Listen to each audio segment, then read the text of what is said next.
அழைப்பையும் தெரிந்து கொள்ளுதலையும் அழைப்பையும் தெரிந்து கொள்ளுதலையும் என்ன செய்ய வேண்டுமா? உறுதியாக்கும்படி. என்ன சொல்லுங்க, கவனிங்க, சொல்லுங்க, அதுக்கு பதில் சொல்லுங்க. அழைப்பையும் தெரிந்து கொள்ளுதலையும் மறுபடியும் கிளாஸ் நடத்துறியா அப்படின்னு கேட்க கூடாது. என்ன செய்யணும்? உறுதிப்படுத்த வேண்டும். அதை உறுதிப்படுத்துவதற்கு தான் ஆண்டவர் ஒவ்வொரு வாரமும் தன்னுடைய வார்த்தையை நமக்கு கொடுக்கிறார். அழைக்கப்பட்டவர்களாய் சீசர்களாய் மாற்றப்பட்டிருக்கிறவர்கள் அழைப்பின் அந்த பண்பு என்னது, அந்த ஏன் ஆண்டவர் என்னை அழைச்சிருக்கிறார் அப்படி சரியா தெரிஞ்சிருச்சு அப்படின்னா நம்முடைய வாழ்க்கையில கர்த்தர் வைத்திருக்கிற எல்லா ஆசீர்வாதங்களையும் நாம் பெற்று அனுபவிக்க முடியும். ஓகேவா? ஆசீர்வாதத்தை விரும்புகிறோம், ஆனால் அந்த ஆசீர்வாதத்தை பெற்றுக்கொள்வதற்கு அழைப்பையும் தெரிந்து கொள்வதையும் நாம் உறுதிப்படுத்த வேண்டியது அவசியமா இருக்கிறது. எல்லாரையும் கர்த்தர் ஆசீர்வதிக்கிறது இல்லை.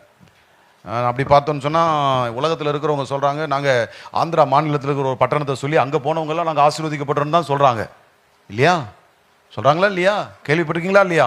அப்படி அல்ல. அது வேதம் சொல்கிறது கர்த்தருடைய ஆசீர்வாதமே ஐஸ்வர்யத்தை தரும், அதோடு கூட அவர் என்ன செய்ய மாட்டார்? வேதனையை கூட்ட மாட்டார். அப்போ நம்ம அழைக்கப்பட்ட அந்த தெரிந்து கொள்ளப்பட்டதை நிச்சயித்து கொண்டு நாம் கர்த்தருக்காக ஓடுவோம் என்றால், நான் எதற்காக அழைக்கப்பட்டேன், எதற்காக பிடிக்கப்பட்டிருக்கிறேன் என்பதை சரியாய் நம்முடைய வாழ்க்கையில் நாம் அறிந்திருப்போமே என்றால் நிச்சயமாய் கர்த்தர் நமக்கு வைத்திருக்கிற ஆசீர்வாதத்தின் மேன்மைகளை நம்முடைய வாழ்க்கையிலே பெற்று அனுபவிக்க முடியும் என்பது என்னுடைய வேதத்தின் ஆழ்ந்த கருத்தாக இருக்கிறது. ஆமென். அழைப்பையும் தெரிந்து கொள்ளுதலையும் அழைப்பையும் தெரிந்து கொள்ளுதலையும் என்ன செய்ய வேண்டுமா? உறுதியாக்கும்படி. என்ன சொல்லுங்க, கவனிங்க, சொல்லுங்க, அதுக்கு பதில் சொல்லுங்க. அழைப்பையும் தெரிந்து கொள்ளுதலையும் மறுபடியும் கிளாஸ் நடத்துறியா அப்படின்னு கேட்க கூடாது. என்ன செய்யணும்? உறுதிப்படுத்த வேண்டும். அதை உறுதிப்படுத்துவதற்கு தான் ஆண்டவர் ஒவ்வொரு வாரமும் தன்னுடைய வார்த்தையை நமக்கு கொடுக்கிறார். அழைக்கப்பட்டவர்களாய் சீசர்களாய் மாற்றப்பட்டிருக்கிறவர்கள் அழைப்பின் அந்த பண்பு என்னது, அந்த ஏன் ஆண்டவர் என்னை அழைச்சிருக்கிறார் அப்படி சரியா தெரிஞ்சிருச்சு அப்படின்னா நம்முடைய வாழ்க்கையில கர்த்தர் வைத்திருக்கிற எல்லா ஆசீர்வாதங்களையும் நாம் பெற்று அனுபவிக்க முடியும். ஓகேவா?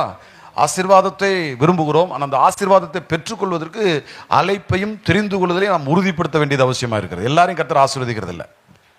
அப்படி பார்த்தோம்னு சொன்னால் உலகத்தில் இருக்கிறவங்க சொல்கிறாங்க, நாங்கள் ஆந்திரா மாநிலத்தில் இருக்கிற ஒரு பட்டணத்தை சொல்லி அங்கே போனவங்கெல்லாம் நாங்கள் ஆசீர்வதிக்கப்பட்டோன்னு தான் சொல்கிறாங்க. இல்லையா? சொல்கிறாங்களா இல்லையா? கேள்விப்பட்டிருக்கீங்களா இல்லையா?